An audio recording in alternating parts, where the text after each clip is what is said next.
Bismillahirrahmanirrahim. Alhamdulillahi rabbil alamin. Alhamdulillahilladzi amarna bis-siyami wal qiyami fi syahr Ramadan. Wassalatu wassalamu ala Muhammadin khairil anam wa ala alihi wa sahbihi wat tabi'in wa tabi'it tabi'ina wa man tabi'ahum ila yaumil qiyamati bil ihsan. Amma ba'du fa ya ayyuhal muslimun uhayyukum bi tahiyatil islami. Assalamu alaikum warahmatullahi wabarakatuh. Subhanakallahumma la ilma lana illa ma 'allamtana fa'allimna ma yanfa'una wanfa'na ma 'allamtana. Rabbana zidna ilman warzuqna fahman ya 'alimal ghaibi wasyahadah ya rahman ya rahim ya mujibas sa'ilin. Wa rabbi israh li sadri wa yassir li amri wahlul 'uqdatam min lisani yafqahu qawli. Wa qala Allah Ta'ala fi kitabihil aziz, a'udzu billahi minasyaitonir rajim. Ya ayyuhan nasu ubudu rabbakumul ladzi khalaqakum wal ladzina min qablikum la'allakum tattaqun. Shadaqallahul azim. Bapak Ibu yang dimuliakan Allah, alhamdulillah kita berkumpul kembali dalam rangka kajian subuh di bulan Ramadan, hari yang ke-27 atau ke-28, tergantung puasanya hari apa. Dan mudah-mudahan semua amal kita diterima Allah dan semua kita mendapatkan berkah Lailatul Qadar.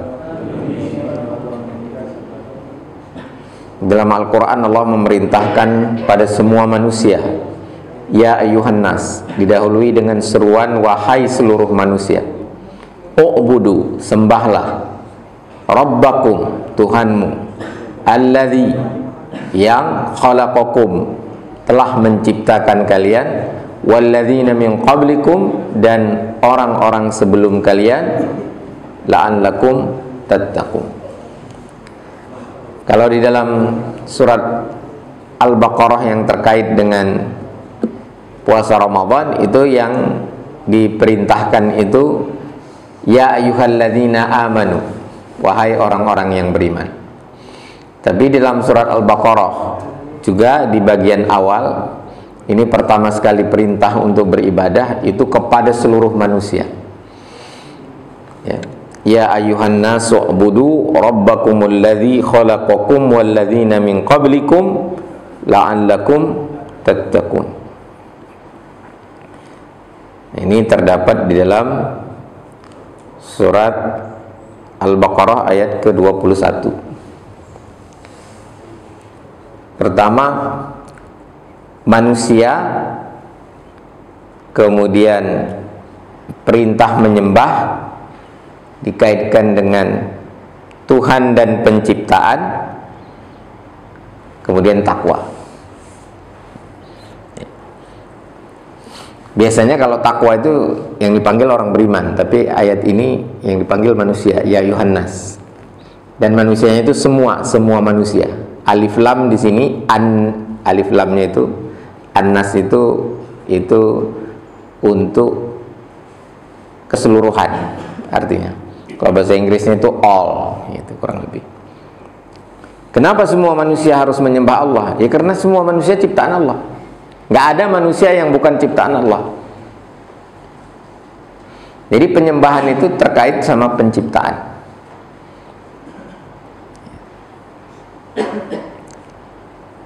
Cuman masih ada aja manusia yang menyembah yang tidak menciptakan dia. Kemudian ketika Allah mengaitkan ibadah dengan penciptaan,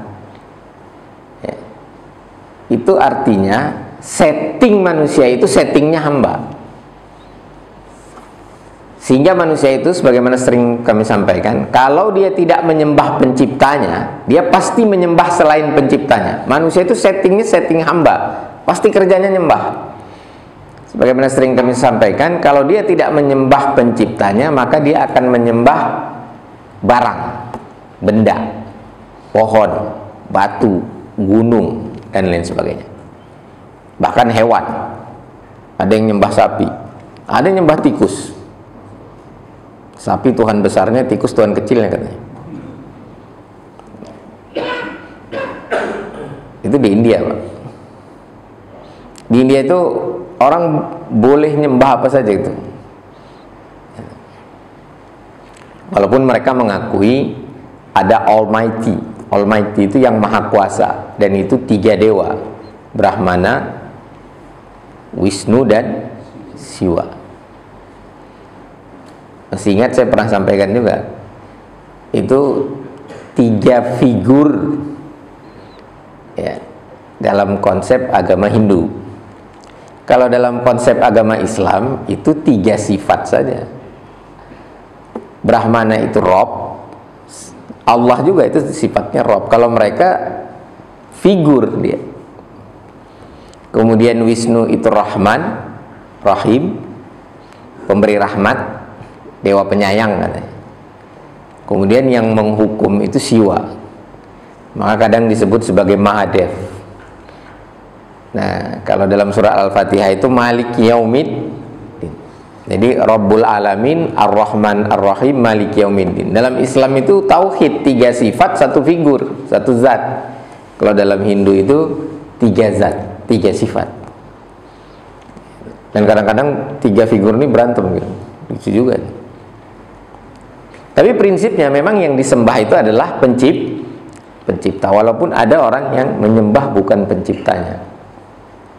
Itu tadi, dan setting hamba, maka kalau nggak nyembah pencipta, dia pasti nyembah barang, nyembah orang, nyembah hewan, nyembah uang. Makanya silakan cari dalam Al-Quran, dalam hadis itu nggak ada istilah ateis, tak bertuhan.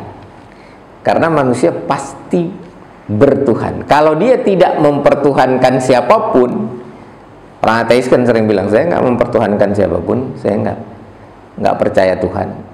Yang lebih parah lagi antiteis, anti Tuhan. Kalau ini ateis. Kalau antiteis itu ada dalam itu, mulhid disebutnya. Kalau ateis nggak ada, nggak bertuhan. Nah, tapi baik antiteis maupun ateis itu sebenarnya mereka mempertuhankan dirinya sendiri. Ara'aita man ittakhadha ilahahu hawahu. Nah, kemudian setelah mengaitkan penyembahan ya, ibadah dengan penciptaan, khilqah ya, lalu dikaitkan dengan takwa. Bapak Ibu yang dimuliakan Allah, takwa ini artinya mau melakukan apa yang diperintah, mau melakukan ibadah dengan proses yang semakin hari semakin meningkat kualitasnya. Itu takwa.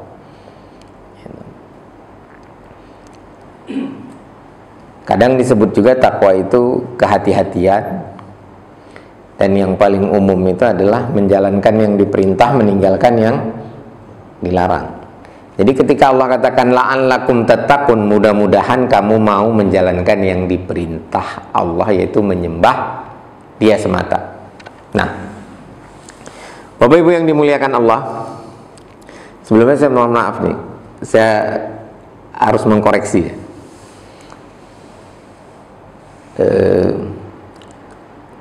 Di dalam Al-Quran itu memang ada ayat Abu Lahab itu pernah berdoa, ya Allah, in kana hadza huwal haq, kalau yang diserukan Muhammad ini benar, fa'amtir alaina hijaratan minas sama, maka hujani kami dengan batu dari langit. Orang kafir Quraisy itu mengakui adanya Allah, tapi mengakui ada itu beda dengan beriman. Saya mengakui adanya bapak-bapak di sini, tapi bukan berarti saya beriman sama bapak. Jadi beda mengakui ada dengan beriman. Nah, beriman itu kaitannya dengan ibadah, atau ibadah kaitannya dengan iman. Yang dipercayai itu yang disembah. Dan yang layak dipercayai, otomatis layak disembah itu yang menciptakan kita.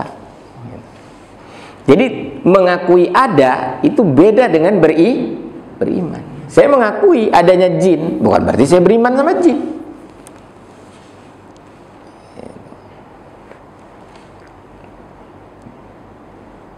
Nah, jadi Abu Lahab dan orang kafir Quraisy itu tidak beriman ya. Makanya dia juga menyembah Lata dan Uzza, walaupun dia mengakui ada Tuhan yang Maha Kuasa. Dan iman itu harus tauhid. Jadi dalam Al-Quran juga, tadi kan saya katakan dalam Al-Quran itu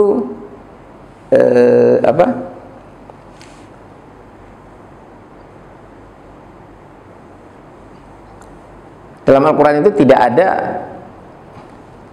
pernyataan bahwasanya Allah itu ada. Dalam Al-Quran itu nggak ada pernyataan Allah itu ada dalam Al-Quran maupun dalam hadis, itu tidak ada. Ini sempat jadi polemik ketika disampaikan hal ini oleh Kiai Haji Said Agil Sirot. Dia benar, nggak ada itu. Allah ada, itu nggak ada kalimat itu. Allah wujud, itu nggak ada. Walaupun nanti oleh Imam Abdul Hasan Al-Asy'ari itu dijadikan salah satu sifat dari sifat 20, dan sifat yang pertama, Allah wujud, qidam, baqa, mukhalafatuhu lil hawadis. Kenapa nggak ada kata-kata Allah ada? Karena adanya Allah itu orang kafir pun mengakui. Dan itu nggak cukup untuk dikatakan beriman. Orang beriman itu bukan mengakui adanya Allah, tapi mengesahkan Allah dalam ibadah. Dia nggak nyembah sapi, dia nggak nyembah Lata, dia nggak nyembah Uzza, nggak nyembah segala lain-lain, nggak nyembah tikus, nggak nyembah uang, nggak nyembah orang, nggak menyembah diri sendiri. Ketika dia mengakui tapi dia masih menyembah yang lain, itulah yang disebut musyrik. Makanya selain Allah perintahkan, Allah kaitkan dengan penciptaan, menyembah itu, ibadah itu dikaitkan dengan penciptaan.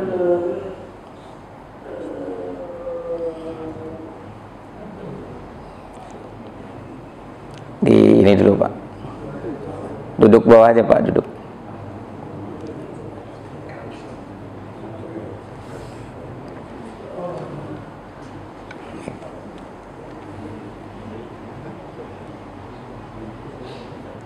Atau tiduran juga nggak apa-apa Pak, tiduran juga boleh. Saya juga pernah jatuh, tapi bukan kursi ini, kursi itu saya jatuh. Ini dengkul lagi masalah nih. Kembali lagi di bawah aja nggak Pak? Oh nggak kuat ya? Ya, dijaga. Jadi dalam surat Al-Baqarah ayat 21, penyembahan, ibadah ya, atau pengabdian itu dikaitkan dengan penciptaan. Nah kemudian dalam surat Al-Bayyinah, lam yakunil ladzina kafaru min ahlil kitabi wal musyrikin, ayatnya populer, sering dibaca, itu Allah perintahkan apa? Wa ma umiru illa liya'budullaha mukhlishina lahuddin. Dan tidaklah mereka diperintah illa, kecuali untuk menyembah Allah mukhlishina, dengan ikhlas. Lahu ad-din. Kalau lahunya didahulukan, harusnya biasanya itu ad-din lah.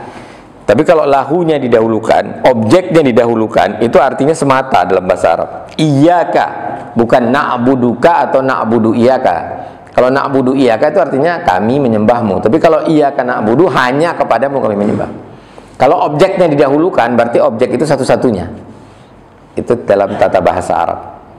Nah begitu juga lahuddin, itu artinya baginya semata ad-din itu, agama itu, peribadatan itu, kepercayaan itu. Jadi pertama dikaitkan dengan penciptaan, kedua dengan keikhlasan. Nah, jadi menyembah itu adalah wujud dari mengesahkan Allah. Wujud dari mengesahkan Allah, dan harus ikhlas semata-mata karena Allah. Jadi nggak boleh sholat itu ya, ibadah itu banyak, ada doa, zikir, bersyahadat itu juga ibadah, kemudian pergi haji, zakat, puasa, yang utama itu adalah sholat. Nah sholat itu kalau tidak ikhlas, celaka malah, fawailul lil sholin. Nah, jadi ibadah itu terkait dengan penciptaan dan keikhlasan. Ya. Nah, kemudian juga ibadah itu wujud dari keimanan. Ya. Artinya apa? Wujud dari keimanan. Yang disembah itu berarti yang dipercaya. Yang disembah itu yang dipercaya. Jadi kalau orang nyembah uang, artinya dia percaya sama uang. Ya. Makanya suatu ketika Rasulullah SAW pernah berkata, orang-orang Nasrani itu menyembah pendeta-pendetanya. Kata Adi bin Hatim ini dulunya Nasrani dia. Mereka nggak menyembah pendetanya, mereka menyembah Yesus. Kata Rasulullah apa? Tidakkah mereka mempercayai apa yang diharamkan oleh pendetanya dan apa yang dihalalkan? Jadi apa yang diharamkan juga, apa yang dihalalkan. Nah, itu namanya menyembah. Jadi penyembahan dengan kepercayaan itu nggak bisa dipisah. Nggak mungkin orang nyembah Allah tapi nggak percaya sama Allah. Itu kan nggak inline gitu, nggak segaris, nggak bisa. Jadi dia pasti terkait dengan keimanan. Makanya dalam awal surah Al-Baqarah itu kan bunyinya alladzina yu'minuna bil ghaibi wa yuqimunas shalah wa yu'tunaz zakah. Jadi pertama sekali apa? Beriman kepada yang gaib, baru sholat. Nggak mungkin orang nggak beriman sholat. Kalau dia sholat, pasti sholatnya itu pura-pura. Itu yang disebut munafik. Nah, jadi beriman itu bukan sekedar mengakui Allah itu ada, tetapi mengesakannya dalam ibadah. Maka antara iman sama ibadah nggak bisa dipisah. Dan semua amal lahir dengan amal batin itu nggak bisa dipisah. Amal lahir itu apa? Sholat, termasuk takbiratul ihram, zikir, doa, itu semua amal lahir. Zakat, infak, sedekah itu amal lahir, kelihatan. Kalau amal batin nggak kelihatan, apa? Iman, ikhlas. Iman itu amal. Dia ada pahalanya. Beriman itu ada pahala. Beriman aja ada pahalanya, dan besar pahala. Yang paling besar pahala itu adalah iman.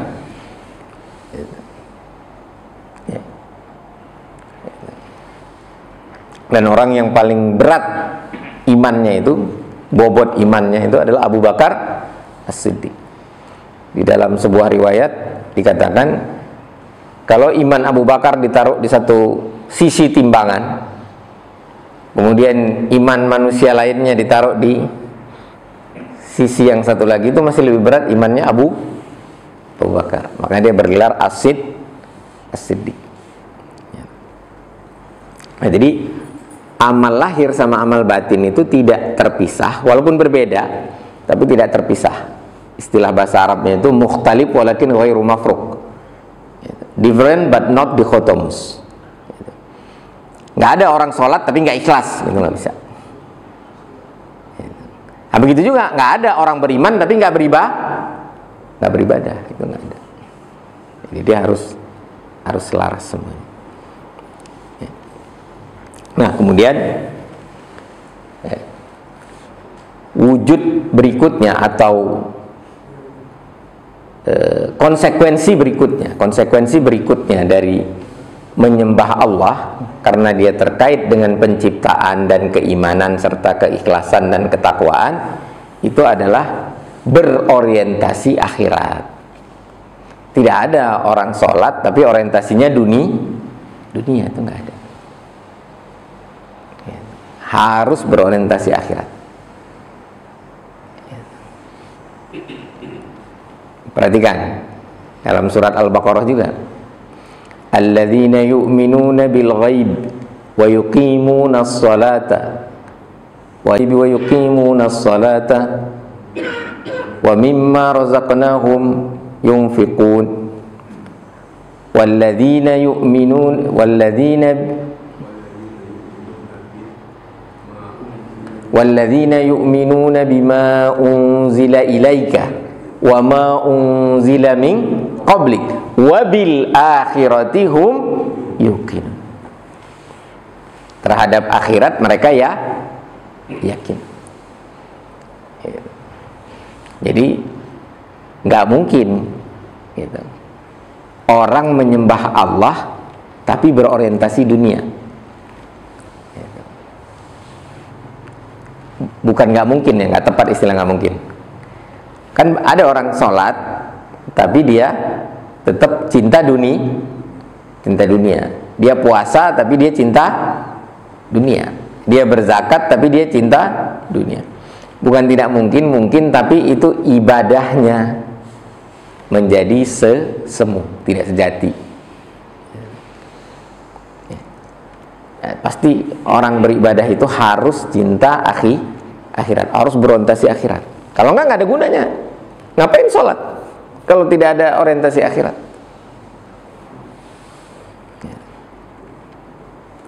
Ada orang sholat supaya gajinya naik, ya ada kali ya.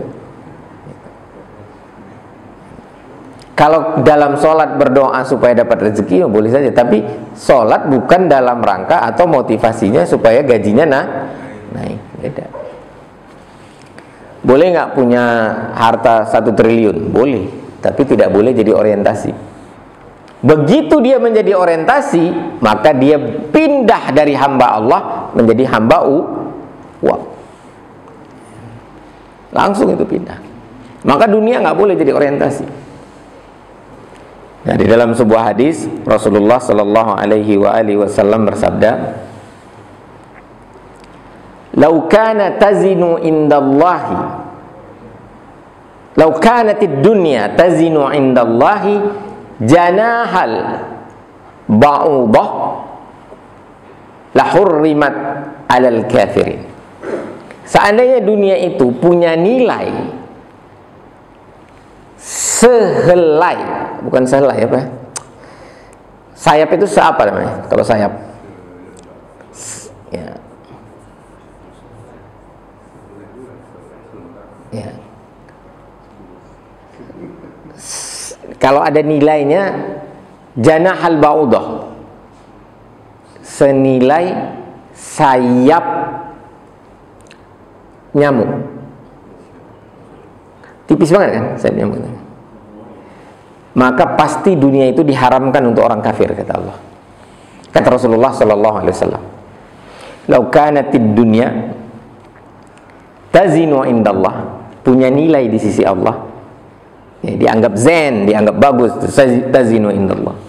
Janahal ba'udah, senilai selembar atau sehelai sayap nyamuk. Sayap nyamuk itu ada berapa? Ini sehelainya aja, tipisnya minta ampun tuh.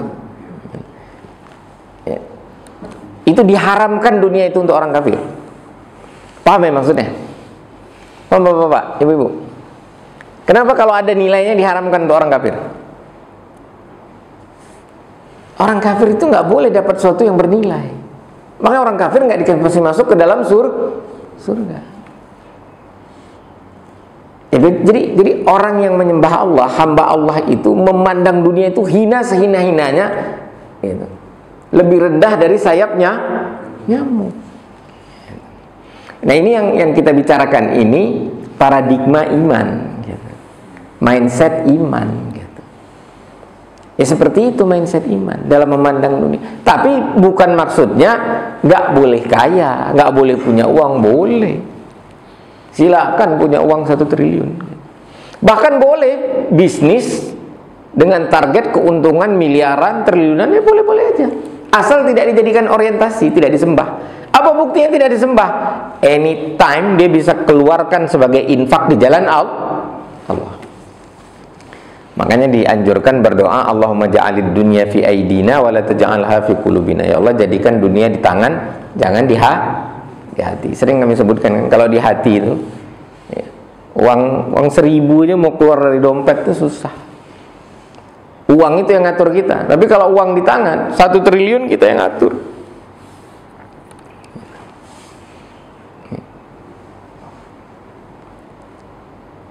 Jangan sampai uang ngomong sama kita. Terus kita buka dompet, dia ngomong, mau diapain nih? Jangan diinfakkan, penting. Nah, jangan sampai uang ngomong. Kita yang ngomong sama uang, gue mau infak segini, 1 miliar buat Palestina. Oh jangan, apaan lu? Gue bukan hamba lu gue yang ngatur. Gitu kalau ngomong sama uang. Jangan sampai uang yang ngomong sama kita. Begitu uang yang ngomong sama kita dan kita terpengaruh, kita pindah. Bukan hamba Allah, tapi hamba uang. Nah, jadi itu paradigma iman. Ma'asyiral muslimin rahimakumullah. Kemudian kelanjutan ayatnya,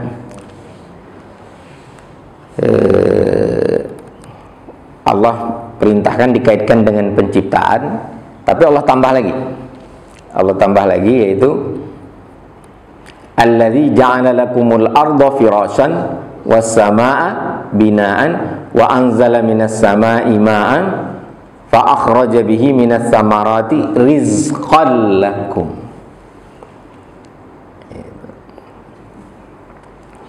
Jadi Allah ciptakan, Allah kasih tempat tinggalnya. Alladzi ja'ala lakumul arda firasyan. Udah Allah ciptakan, Allah kasih tempat tinggalnya, dan tempat tinggalnya enak. Dunia itu enak, bumi itu indah, tempat tinggal yang enak. Walaupun tetap lebih enak surga. Gitu. Ya. Setelah itu apa? Kata Allah, sudah indah, sudah enak. Enak itu maksudnya firasyan, ya. Wasama abinaan. Ada hamparannya dan ada langitnya, ada atapnya berupa langit. Setelah itu Allah katakan lagi, wa anzala minas sama'i ma'an. Langit itu menurunkan air hujan. Fa akhraja bihi minas samarat, dan dari situ tumbuh buah-buahan, rizqan lakum, dikasih rezeki. Maksud Allah tuh gini, kebangetan banget sih, udah diciptakan, dikasih tempat tinggal yang enak, dikasih rezeki, tapi nggak mau disembah Tuhannya. Kebangetan itu kan? Kebangetan. Bapak yang bekerja di perusahaan itu loyalnya biasanya minta ampun itu kalau dikasih gaji gede, dikasih fasilitas rumah dinas, dikasih mobil dinas, loyal kan? Tapi sama Allah kurang ajar kan?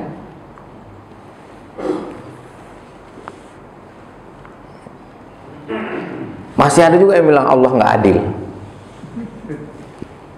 Itu super kurang ajar.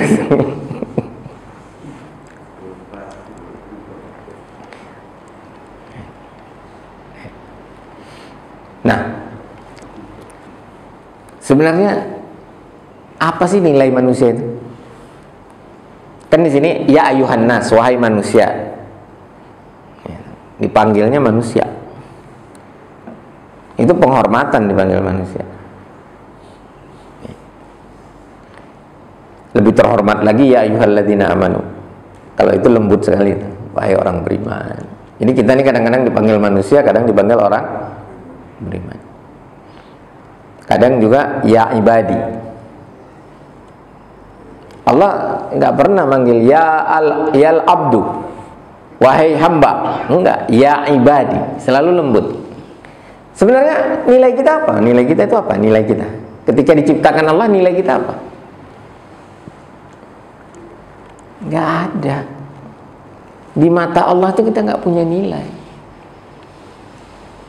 Kita ini nggak punya nilai apa-apa, nggak punya harga, itu nggak ada. Manusia itu nggak ada harganya, Pak. Dalam Al-Quran Allah katakan Allahu ghani wa antumul fuqara. Bahkan dalam ayat lain dikatakan manusia itu diciptakan dari air yang hina, diciptakan dari tanah. Nggak ada harganya manusia di mata Allah, itu nggak ada. Istilah kata gini, Pak, kita keluar tuh ambil tanah gitu, kita genggam-genggam gitu, kita remas-remas gitu. Ada nggak harga tanah itu? Kita lempar kayak kita apain gitu, terserah kita kan. Sebenarnya gitu juga. Tapi dimuliakan. Dalam surat Al-Isra Allah berfirman, "Walaqad karramna bani Adam." Kami muliakan bani Adam.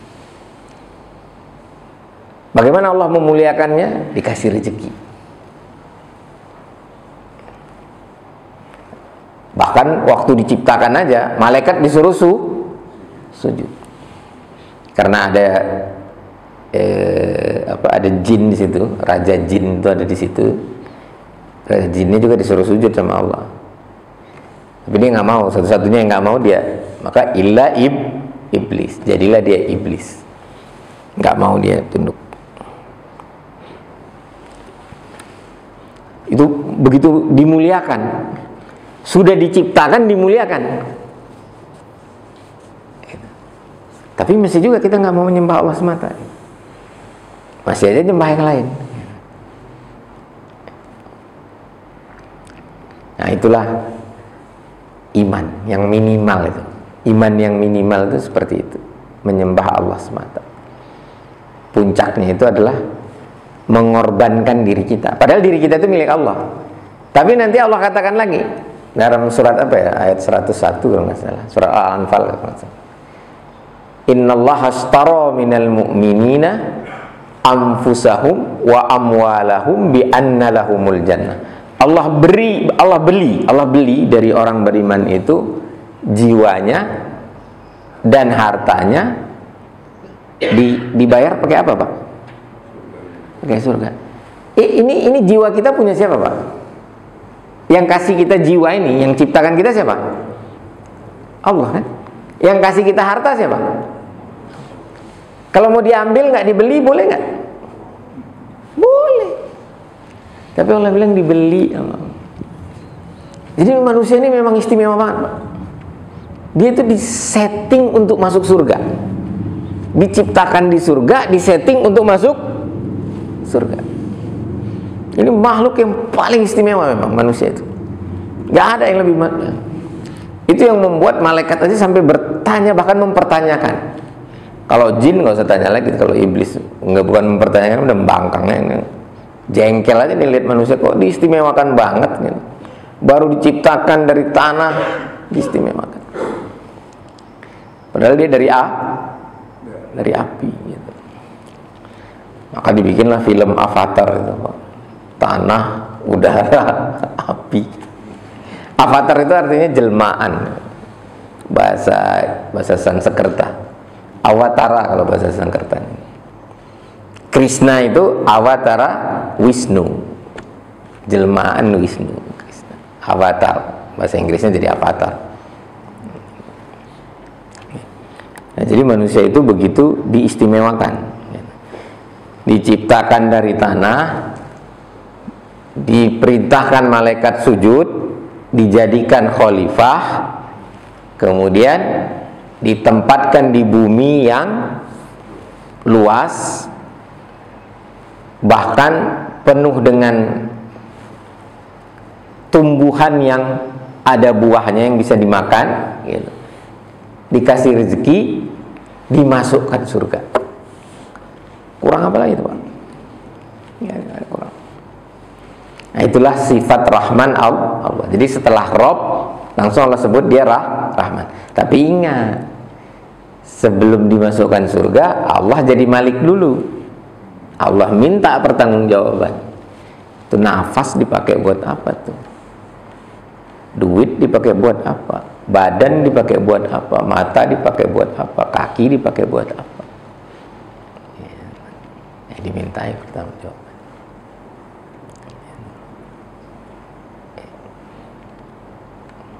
Rezeki yang dikasih dipakai buat apa? Nah, ini perenungan yang penting. Nah, lalu kita kaitkan dengan puasa. Masih ada waktu kita. Saya sering nanya, berapa kali saya kalau ngisi pengajian di sini, di mana-mana sini. Ada nggak orang mati karena puasa? Ada nggak, Pak? Nggak ada. Yang ada mati di bulan Kemarin teman saya, istrinya sama anaknya meninggal tabrakan di jalan tol Pejagan. Meninggal di bulan puasa. Ibu saya 2 tahun yang lalu juga meninggal di bulan puasa. Tante saya juga kalau nggak salah meninggal di bulan puasa.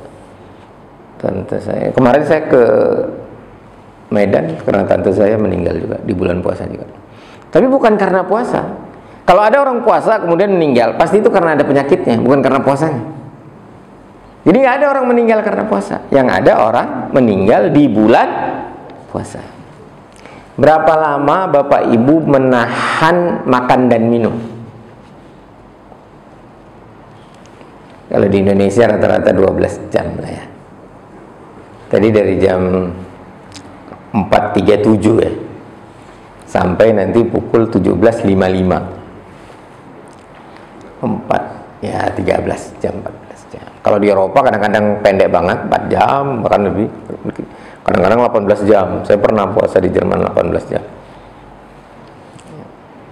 Tapi nggak mati. Nggak mati. Bahkan lebih dari itu juga, ada orang mogok makan nggak mati selama dia minum. Cuman kurus dia, kurus ya. Nggak ada orang nggak makan berapa hari langsung mati gitu. Cuman jangan pula nanti ketemu orang miskin ya, wah kasihan nih saya udah 3 hari nggak makan, baru 3 hari nggak mati kau. Jangan gitu.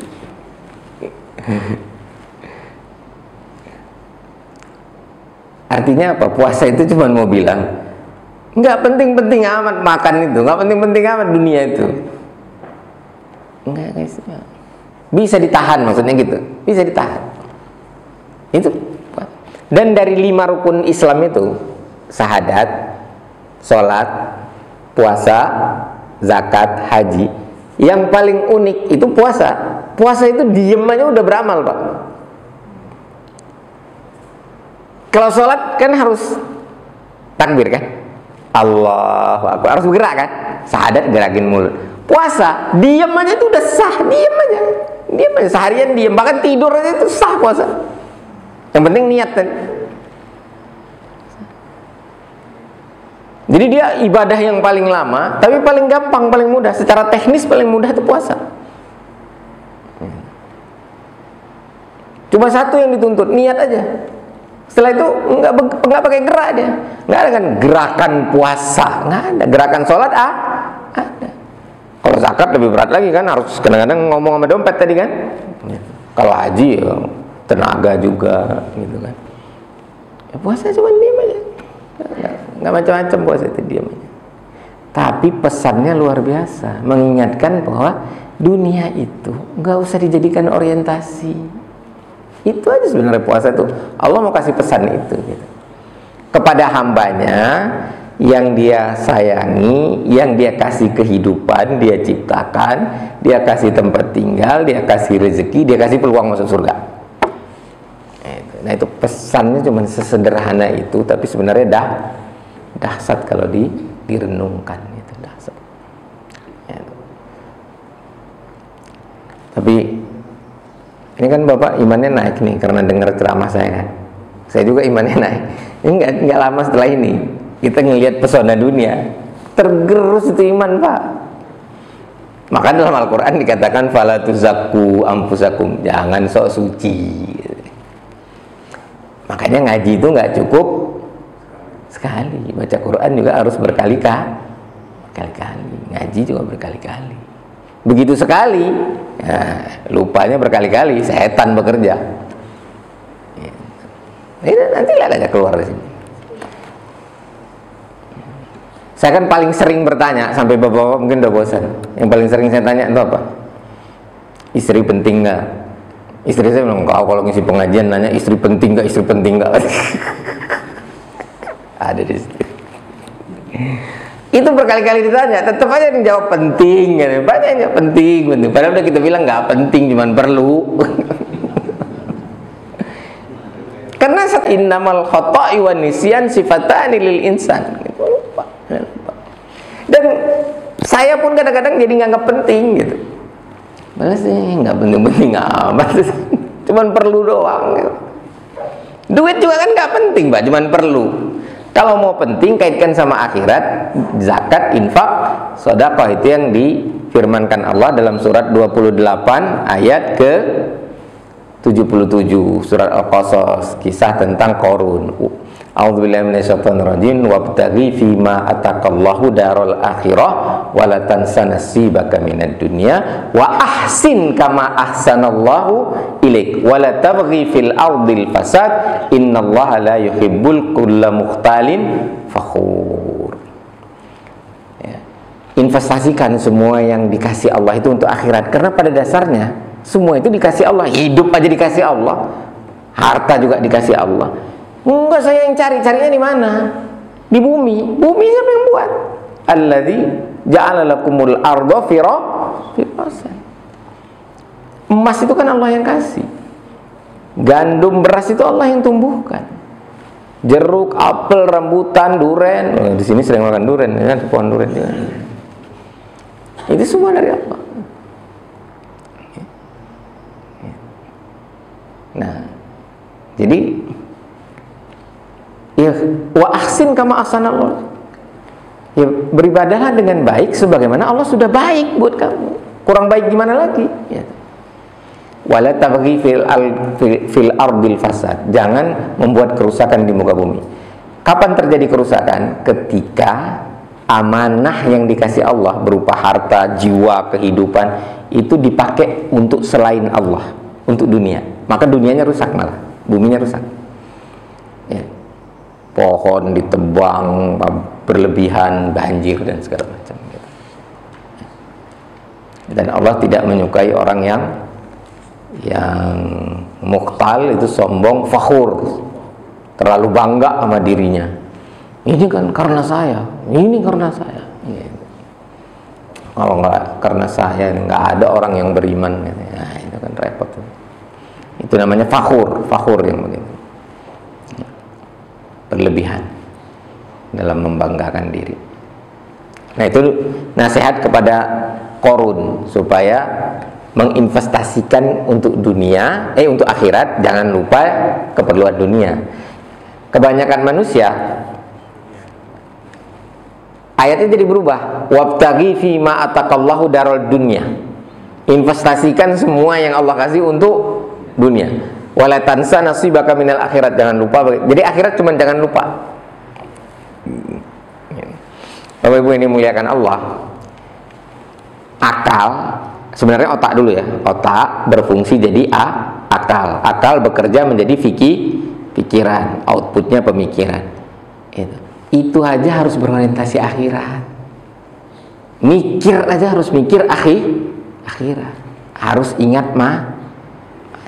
Mikir aja nggak boleh berorientasi dunia, Pak. Kalau berorientasi dunia jadi banyak pikiran.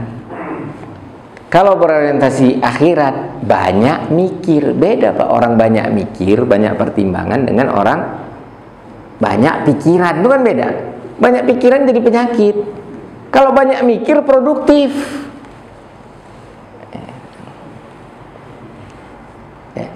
Nah, jadi tapi jangan sok suci, Pak. Siap-siaplah keluar dari sini, nggak lama cinta dunia lagi.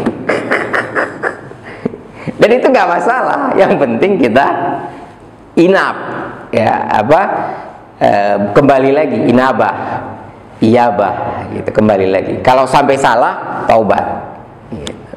Nah, itu memang udah settingnya begitu. Manusia itu dikasih hawa nafsu. Sebenarnya dikasih hawa nafsu supaya pengen masuk surga. Kalau nggak punya hawa nafsu, mana pengen masuk surga, Pak? Kan surga itu enak-enak kan? Semua enak, makanannya enak, pasangannya enak, rumahnya enak, semua enak di surga itu. Kenapa kita pengen? Karena ada hawa nafsu. Hawa nafsu itu sebenarnya supaya pengen masuk surga, bukan supaya cinta dunia. Tapi kita pakai supaya cinta dunia. Demikian. Udah suruh 8 menit lagi. Kalau masih ada yang mau didiskusikan, silakan. Jadi tidak adalah orang menyembah Allah itu tidak beriman kemudian berorientasi dunia. Itu nggak nyambung namanya. Ada, cuman nggak nyambung, nggak connect katanya.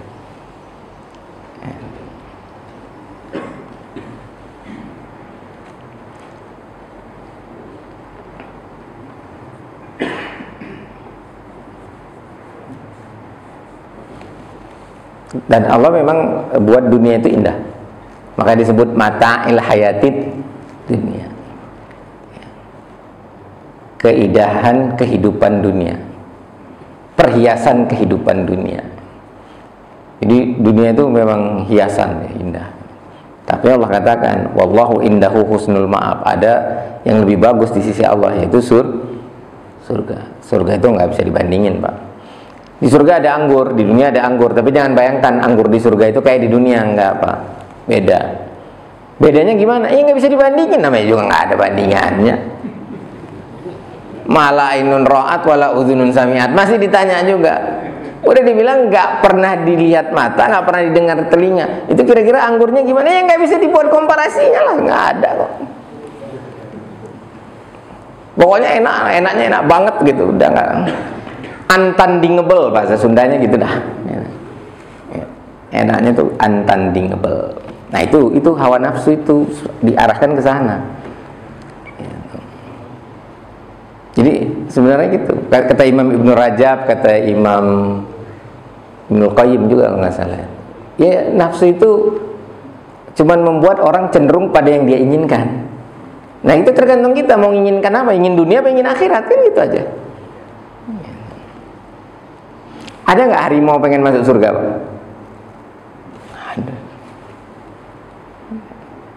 Harimau cuman punya insting, nggak punya hawa nafsu. Harimau kalau udah kenyang ngerekam lagi deh. Manusia kayak nggak pernah kenyang. Makanya harimau nggak disuruh puasa, yang disuruh puasa manusia.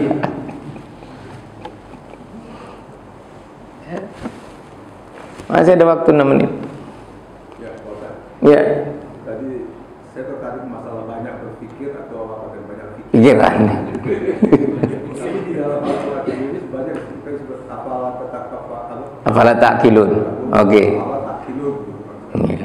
Apa yang disebut ini sebanyak berpikir? Bukan. Atau harus berpikir seperti itu? Bukan, itu sindiran aja. Kalau bahasa Betawinya, kalau ayat Quran diterjemahkan ke bahasa Betawi pasar, itu kasar sebenarnya. Punya otak nggak lu? Gitu. Apalah ta'qilun itu kalau diterjemahkan ke bahasa Betawi pasar, kasar banget itu. Itu sindiran Allah. Kan udah dikasih akalnya, kok nggak dipakai? Gitu maksud Allah. Ya, apalah ta'qilun itu kalau bahasa Betawinya, punya otak nggak sih? Cuman kan Allah itu selalu lembut pada hambanya gitu kan. Afala ta'qilun. Kan kita pasti mikir, tinggal kita yang kita pikirin apa gitu aja. Kalau mikir dunia jadi banyak pikiran, kalau pikir akhirat jadinya tenang gitu.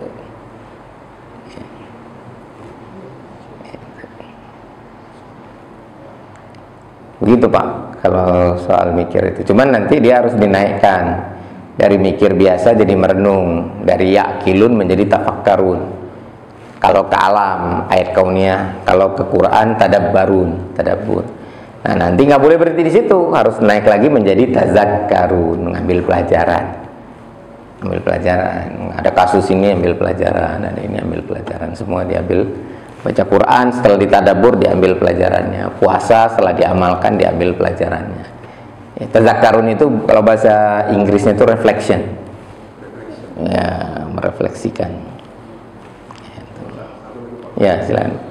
Itu sebetulnya Al-Quran dikatakan wala tamutunna illa wa antum muslimun. Kenapa mesti dikatakan muslimun di situ? Ya. Artinya apakah kita harus mati itu harus dalam kondisi Islam? Tujuannya kemana sebetulnya Pak? Kenapa gak dikatakan hasil dari beriman beramal soleh berarti kan? Ya. Jadi itu sebenarnya Allah mau menjelaskan takwa itu kaitannya dengan Islam.